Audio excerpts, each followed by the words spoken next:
Bonjour, chers amis de mondialisation et de Global Research.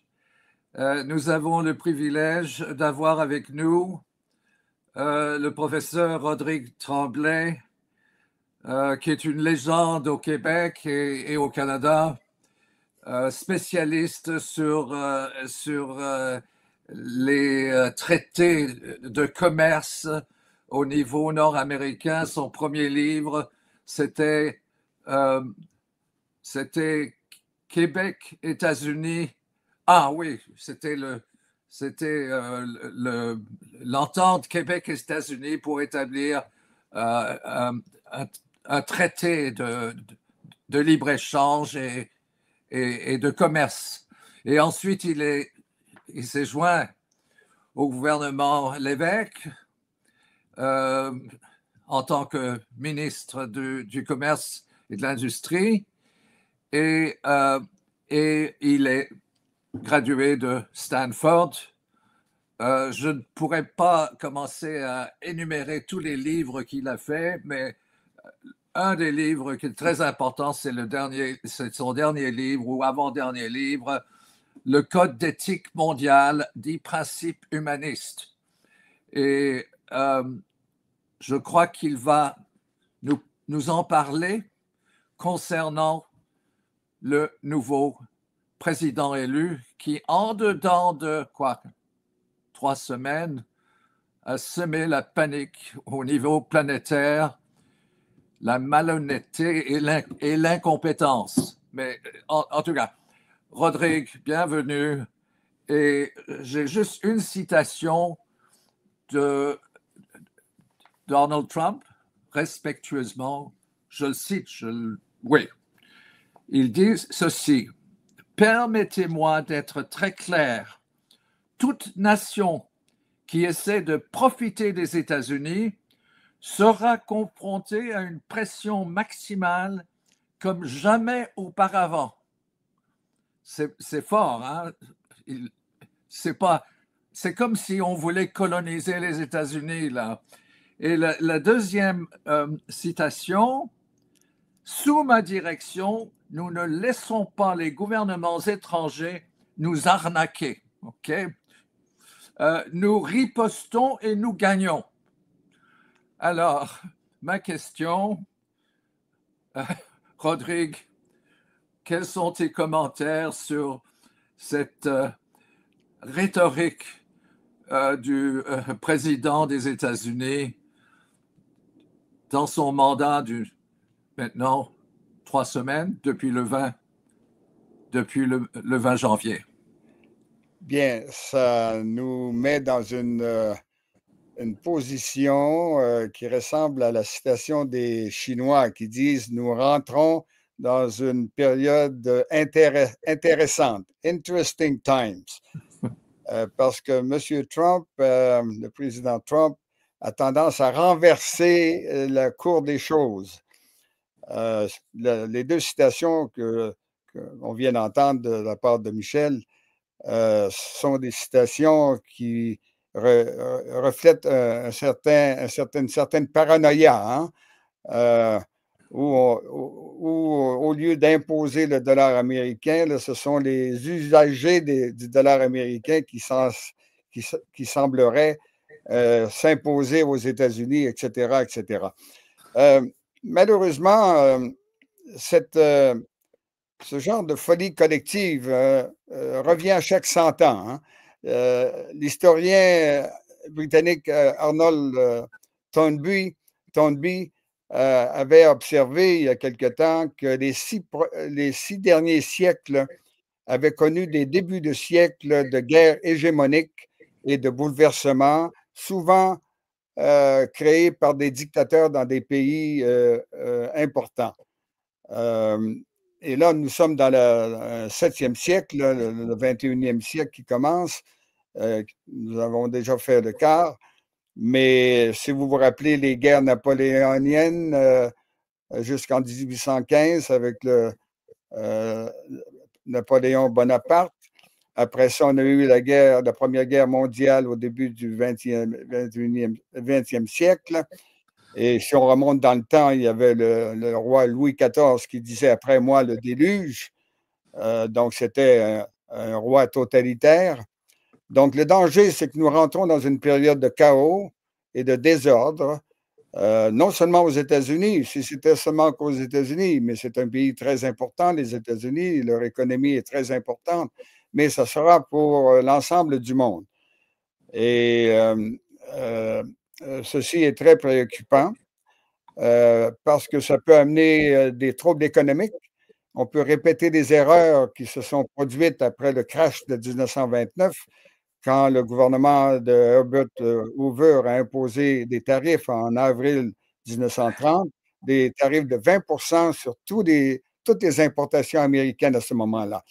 Mais là, ceci a empiré la récession qui était en marche et on a eu 10 ans de dépression économique mondiale. Le danger, c'est que nous répétions ce genre d'erreurs dans l'avenir et il faut se demander pourquoi. Pourquoi tout cela arrive maintenant? Mais il y a quelque chose d'assez particulier concernant cette présidence, parce que je pense que c'est quelque chose que tu as abordé dans tes écrits, c'est qu'en réalité, ça crée un précédent. On n'a jamais eu un président qui viole la Constitution, qui prend des décisions en dehors de la consultation avec le Sénat, etc., et qui impose de manière arbitraire des choses qui sont en fait illégales. Et de faire des déclarations, par exemple, sur la Palestine, c'est que maintenant le Gaza va devenir un territoire américain. Il le dit carrément.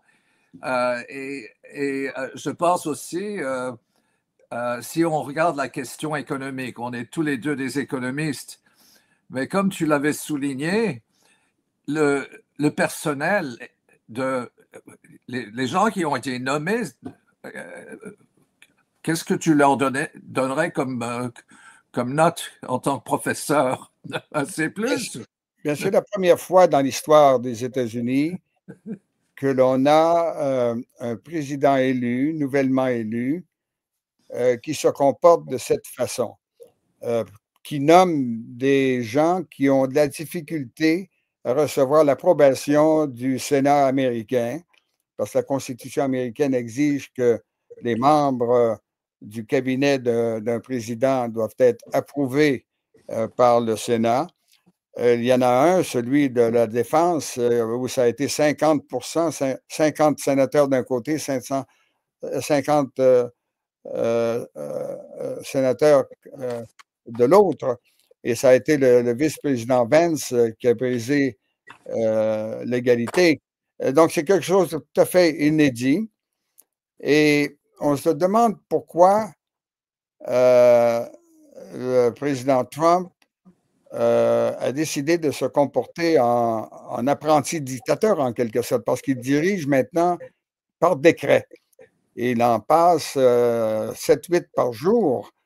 Et ces décrets sont parfois mis de côté par des cours qui acceptent des pétitions. Mais tout cela montre comment la situation peut devenir très dangereuse. Parce que son cabinet est dominé par des oligarches très riches et d'autres par des gens qui n'ont aucune expérience dans le fonctionnement d'un gouvernement et qui ne semblent pas vouloir respecter les lois existantes aux États-Unis. Je pense entre autres à M. Elon Musk, le président de Tesla, qui a comme mission de chambarder beaucoup de ministères. Et M. Trump a même donné des ordres pour congédier des dizaines de milliers de fonctionnaires, notamment ceux qui, au ministère de la Justice, avaient monté un dossier contre les participants à l'insurrection qui a voulu prendre le contrôle de l'édifice du Capitole le 6 janvier 2021. Donc, tout ça est très préoccupant parce que finalement, la Constitution américaine, est sur papier une bonne constitution, peut être violée là maintenant ouvertement.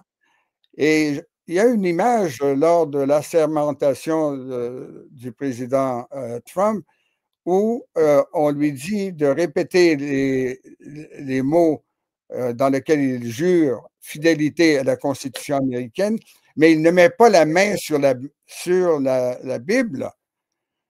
Évidemment, ce n'est pas obligatoire de mettre la main sur la Bible, mais dans son esprit, à lui, peut-être qu'il pense qu'il n'a pas vraiment porté serment à la Constitution américaine, étant donné qu'il n'a pas mis la main sur la Bible, il n'a fait que répéter les mots qu'on lui donnait. On lui avait demandé il y a quelques années, est-ce qu'il va, s'il est réélu, est-ce qu'il va diriger en dictateur? Il a dit oui pour la première journée, mais dans les faits, je pense qu'il le fait maintenant jour après jour. Et nous sommes après, 19 jours, là, moins que 3 semaines où il est là. Il a attaqué déjà une douzaine de pays. La semaine prochaine, il va attaquer probablement les pays européens. Il leur avait promis aussi des tarifs et des droits douaniers à leur importation vers exportation vers les États-Unis. Donc, on est en face avec un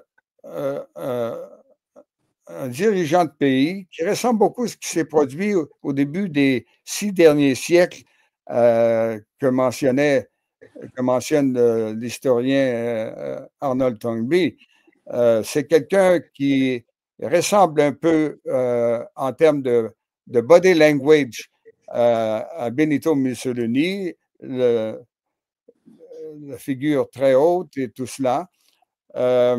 C'est quelqu'un qui s'entoure de yes men et de yes women dans le cas d'Adolf Hitler.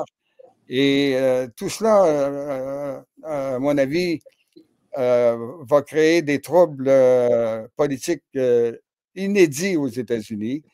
Et même s'il a gagné uniquement par presque 51% des votes, ce n'est pas une victoire extraordinairement forte, mais pour les États-Unis, là, c'est un test de sa démocratie. Il y avait un des pères de la fondation des droits américains, de la Constitution américaine, qui avait dit que, répondu à une question, est-ce qu'on va garder la démocratie? Il lui avait dit que ce n'était pas du tout certain que les États-Unis puissent faire autrement que d'autres pays, parfois perdent leur démocratie.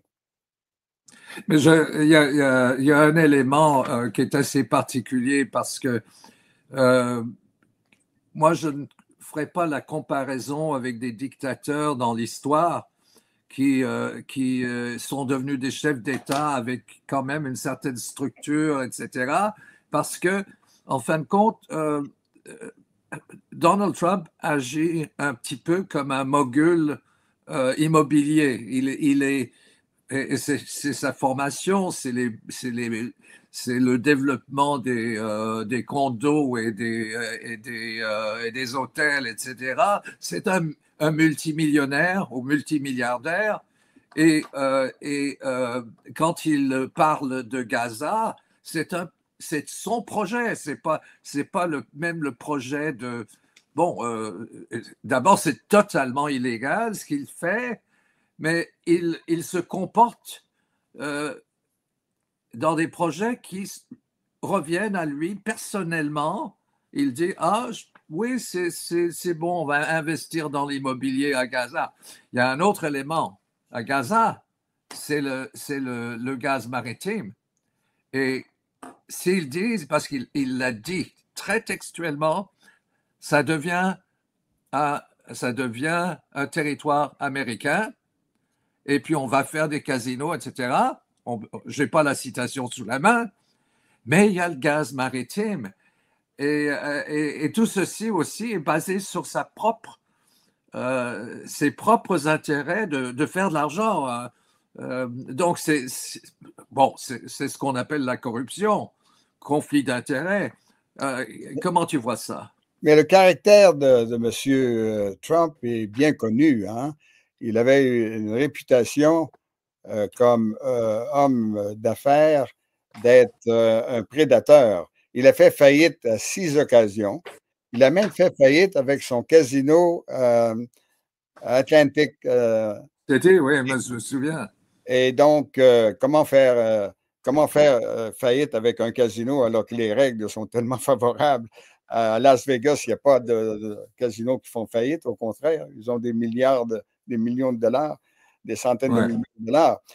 Donc, il avait aussi ce caractère prédateur où il ne payait pas souvent les contracteurs qui construisaient ces édifices et il leur disait, ben, poursuivez-moi.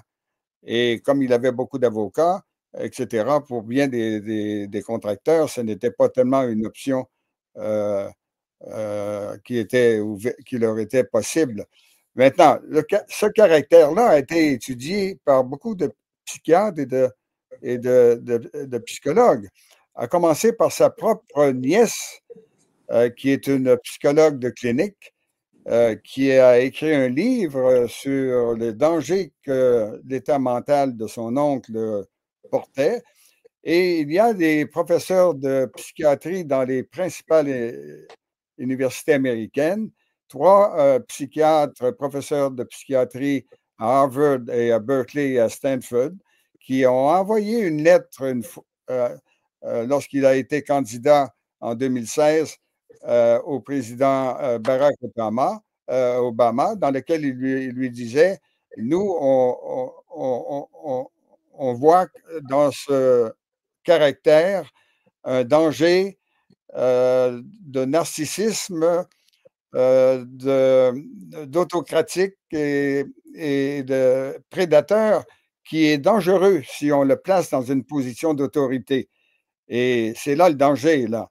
Et lorsqu'il agit au sujet de Gaza, il agit comme un real estate man. Il Exact. il voit le, le,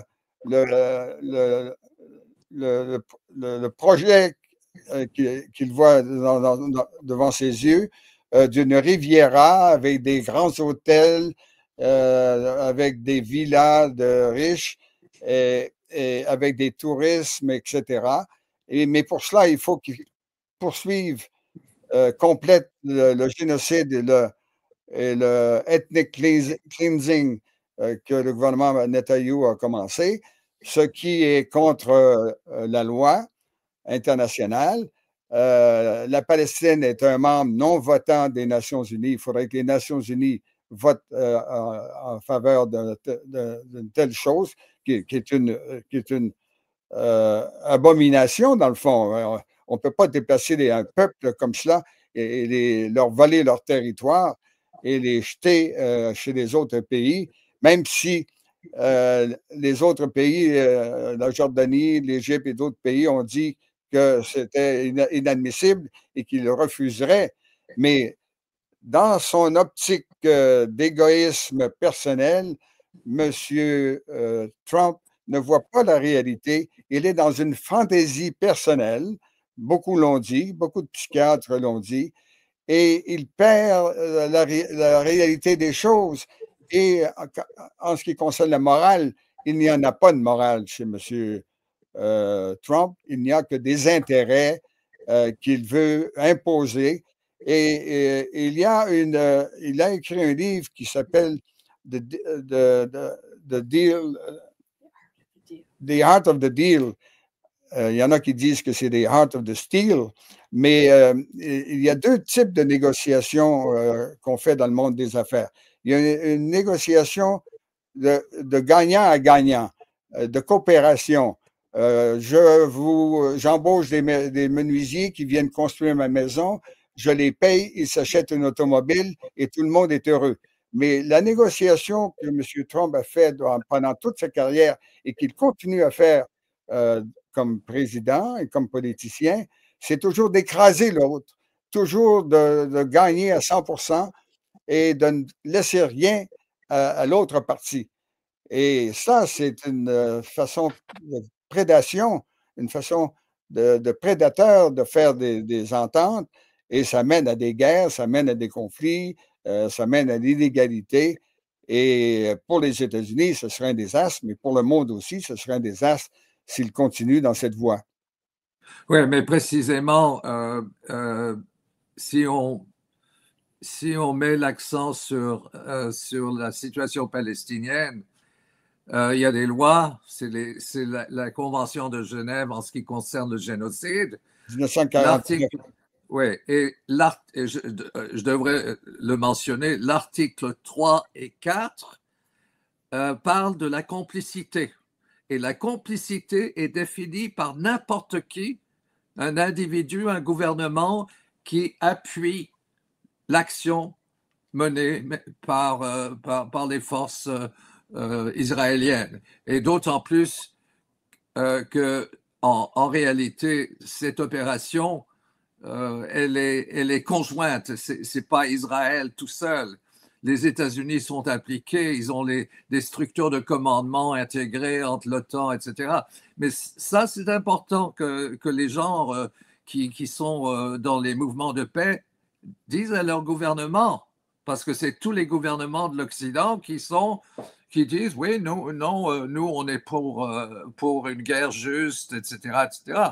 Bref, ça, c'est un élément, mais j'aimerais te poser la question suivante, parce que, bon, ce que tu présentes au niveau de crise, c'est une crise économique au niveau planétaire qui est déjà enclenchée, mais qui va devenir beaucoup plus grave, beaucoup plus incertaine, avec l'intelligence artificielle. Peut-être que l'intelligence artificielle est plus fiable que l'intelligence de Donald Trump. Bon, mais bref, et peut-être que lui va insérer des mensonges dans ses logs. Bon, qu'est-ce qu'on peut s'attendre maintenant? On parle de la guerre nucléaire, on parle de tout c'est pas tout à fait la même chose que les guerres napoléoniennes parce on a des méthodes pour faire la guerre qui sont très, très sophistiquées. Et ensuite, c'est également l'élément de l'économie qui est imbriqué. Donc, c'est des guerres économiques. Alors, comment est-ce qu'un prédateur comme Donald Trump, oui, comment est-ce qu'il va faire? Et comment est-ce que les Américains vont réagir? Et dans le contexte des deux parties, parce que l'autre partie aussi est en conflit d'intérêts est aussi désastreux, mais peut-être avec un peu plus de nuances. Mais comment est-ce qu'on va régler? Il pourrait appuyer sur le bouton, pour faire la guerre. Je pense qu'il faut se rendre compte que le président Trump d'aujourd'hui n'est pas le président Trump qui avait été élu en 2016 et qui est entré à la Maison-Blanche en 2017. Pour une raison bien simple, c'est qu'à ce moment-là, il s'était entouré de personnalités compétentes qui connaissaient le fonctionnement des gouvernements, qui connaissaient les lois internationales, etc., de sorte qu'il était modéré dans ses sentiments, dans ses politiques. Maintenant, il n'a pris aucun de ses conseillers qu'il avait dans le premier mandat et il s'est entouré uniquement avec des yes men et des yes women présentement. Et comme ses connaissances en économie internationale sont minimes et en finance internationale très basses, il fait de graves erreurs. Il part du principe que le commerce entre deux pays, il y a toujours un vainqueur, il y a toujours un perdant. C'est complètement faux. C'est complètement faux. C'est uniquement dans cette perspective de commercer et de faire des contrats. dans le vrai monde, les échanges sont profitables aux deux pays. On exporte du minerai de fer à un pays, on importe des fruits de l'autre pays. Ça fait monter les niveaux de vie dans tous les pays. Et la période de l'après-guerre a connu une hausse dans les niveaux de vie dans le monde qui ne s'est jamais produite dans l'histoire de l'humanité. Mais avec M. Trump, avec sa vision prédatrice des relations humaines, il faut qu'il y ait un gagnant, il faut qu'il y ait un perdant. Et le perdant doit être à 100% perdant et le gagnant doit être à 100% gagnant. C'est pour ça qu'il renverse dans son univers le cours des choses. Il veut imposer une taxe de 100% sur les pays du groupe BRICS s'ils refusent d'utiliser le dollar américain. Mais là, il est en contradiction élémentaire. C'est que le fait que le reste du monde utilise, les banques centrales surtout, à 50% et un peu plus, le dollar américain comme réserve, constitue un prêt que ces pays font aux États-Unis. Ils achètent des obligations dans la dette américaine, du Trésor américain, et ceci fait rentrer des capitaux aux États-Unis. Dans la balance des paiements, ceci renforce le dollar américain et permet aux États-Unis d'avoir des excédents d'importation, un déficit commercial. Et ceci permet aux États-Unis de financer les 800 bases militaires qu'ils ont à travers le monde qui coûtent très cher par la planche à billets finalement. Et ça leur permet donc d'avoir un laissez-passer que d'autres pays qui sont déficitaires ne peuvent pas faire. Mais dans le cas des États-Unis, le fait que le dollar américain soit utilisé et qu'en plus, que le gouvernement américain impose des sanctions aux autres pays qui ne l'utilisent pas. Je disais ce matin que le président Trump, hier, a signé un décret contre la Cour internationale de justice parce qu'elle a poursuivi le gouvernement Netanyahou pour ses crimes contre l'humanité. Donc, c'est un contexte là, maintenant irréaliste. Et ce qui m'attriste aux États-Unis, il y a très peu de journaux qui écrivent des éditoriaux pour défendre la Constitution américaine et souligner les contradictions dans la pensée du président Trump. Il n'y a qu'un journal reconnu comme étant républicain, le Wall Street Journal, qui, il y a quelques jours, a écrit un éditorial dans lequel il a qualifié la politique tarifaire du président Trump comme étant the dumbest of all times. Et ça, c'est le grand journal financier et économique américain. Évidemment, le président Trump a attaqué le journal en disant qu'il était dans les patates et tout cela, mais ça montre qu'il faut qu'on lui donne une réponse.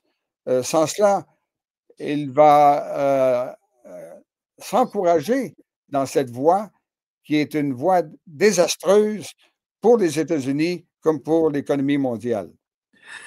J'aimerais peut-être conclure avec une dernière question parce que, bon, on est Canadien, on est Québécois et la réaction de notre gouvernement à Ottawa n'a pas été tellement bien formulée et en quelque sorte, s'ils appuient Trump, il crée des conditions incroyables au niveau économique et social pour notre pays.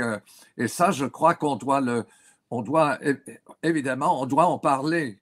Alors, je ne vois pas comment, je ne vois pas une initiative au niveau parlementaire ou même au niveau d'autres entités de la société canadienne de remettre en question ce que Trump est en train de faire au niveau économique et au niveau politique.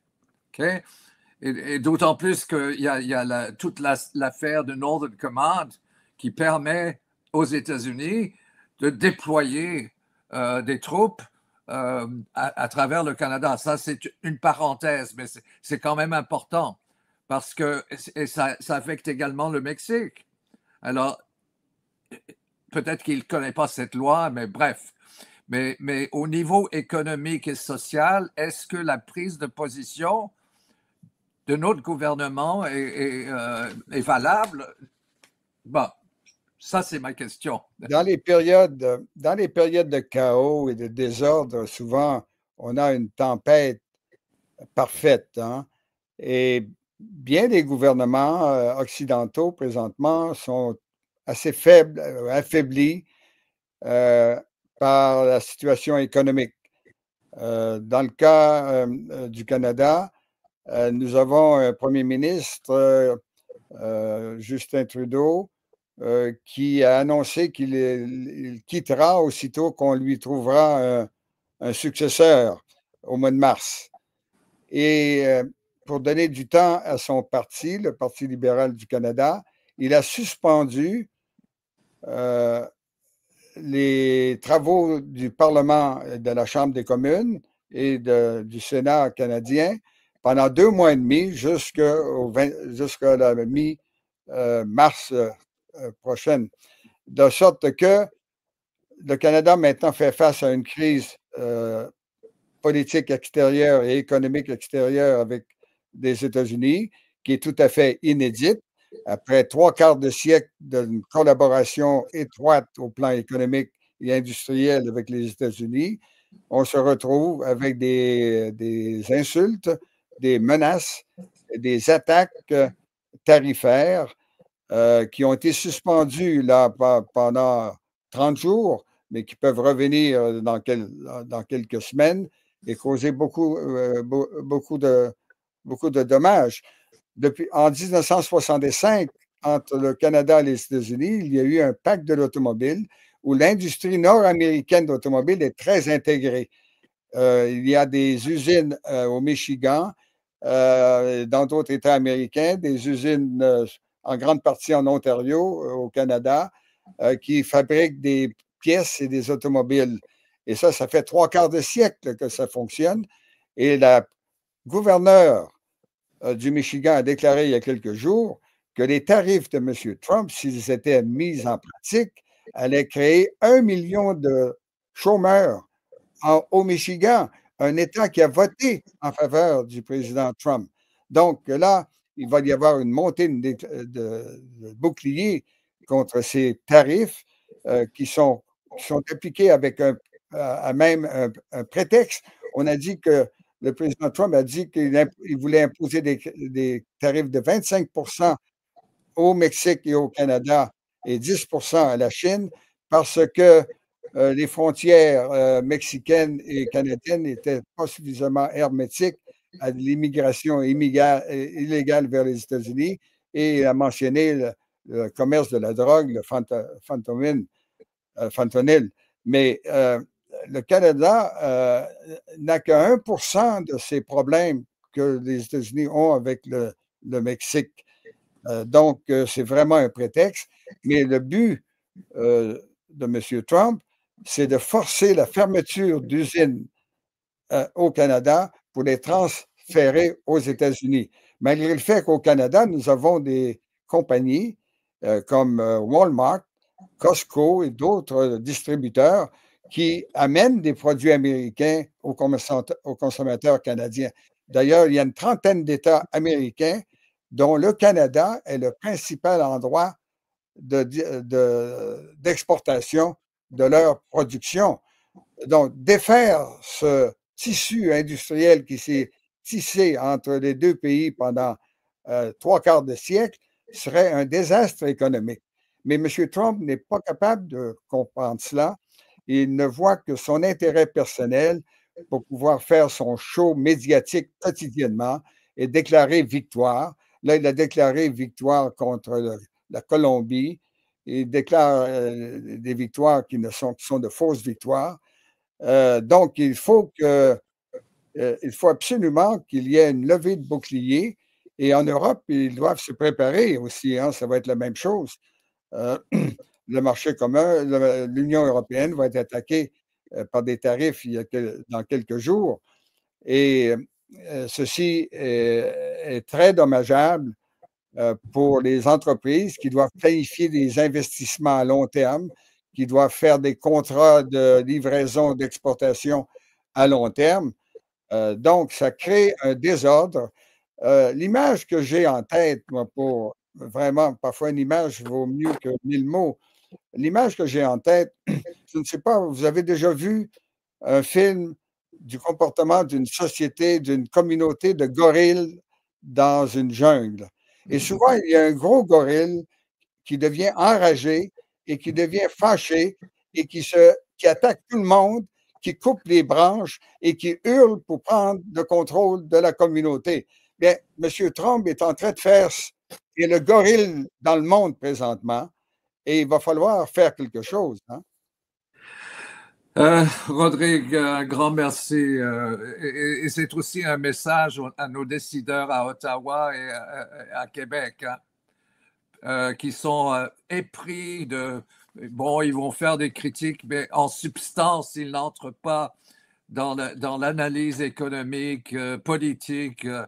Et bien sûr, il y a aussi, évidemment, c'est une autre thématique, c'est toujours les guerres qui pourraient mener à la guerre nucléaire et l'idéologie américaine.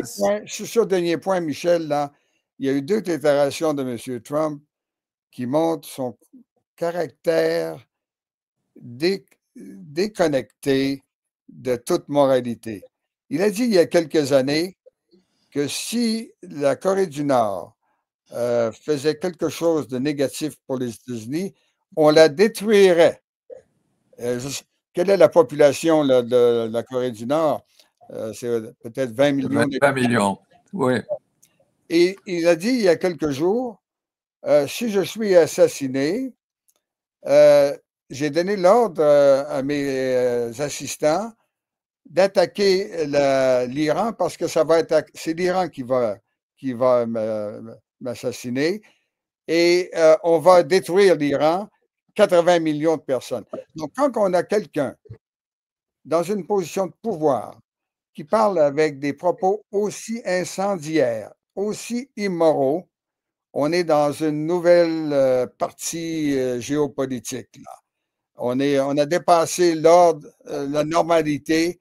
On est dans un monde anormal. Bon, je pense qu'on va compléter ce débat. C'est pas nécessairement quelque chose d'optimiste que tu présentes, mais ce qui est optimiste. C'est la réalité. Mais la réalité, il faut mettre de l'avant la vérité. Ce que tu as fait dans cette entrevue. Et il faut aussi qu'on pressionne tous les niveaux de gouvernement, mais aussi au niveau des entités gouvernementales qui sont bon, c'est le personnel public et privé, c'est les forces armées, et de dire, écoutez, là, on a une présidence, mais c'est pas juste lui, c'est beaucoup plus large. Et on a tous les pays européens qui sont en faveur du génocide, par exemple. Si on regarde les chefs d'État de gouvernement. Et là, il faudrait que l'Europe se réveille, mais en réalité, ils sont polis à l'endroit de... Ils vont faire des critiques, mais ils ne vont pas... ce qu'il faut qu'ils fassent, c'est de reprendre leur souveraineté. Et leur souveraineté, c'est l'État-nation aussi, et c'est l'État-providence qui est en train de disparaître. Et on est en train d'appauvrir la population mondiale. Mais si je peux t'interrompre, je pense que ce qui est plus immédiat présentement, c'est ce qui va se passer aux États-Unis. Il va falloir que les sénateurs républicains se réveillent et cessent d'être silencieux devant toutes les violations de la Constitution que le président Trump fait présentement. Il y a aussi à la Chambre des représentants une procédure de destitution du président Trump qui est en marche, pilotée par le congressman Al Green du Texas, que j'ai entendu à la télévision. Il est très éloquent. Il va falloir que les sénateurs démocrates, bien sûr, les congressmen démocrates, bien sûr, mais républicains aussi. Ça a commencé avec le sénateur McConnell, qui a dit que lui, il était contre les tarifs du président Trump. Ça a commencé avec les deux sénatrices du Maine et de l'Alaska qui ont voté contre sa proposition pour diriger le Pentagone, quelqu'un qui n'avait aucune expérience dans le domaine de la gestion d'une grande entreprise. Donc, si les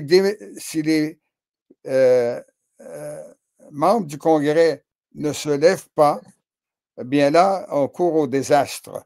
Mais pour qu'ils se lèvent, il faut que les éditorialistes des journaux, pas seulement le Wall Street Journal, mais aussi le New York Times, le Los Angeles Times, le Chicago Tribune, prennent position, ce qu'ils n'ont pas fait, sauf le Wall Street Journal, encore, ce qui est incroyable.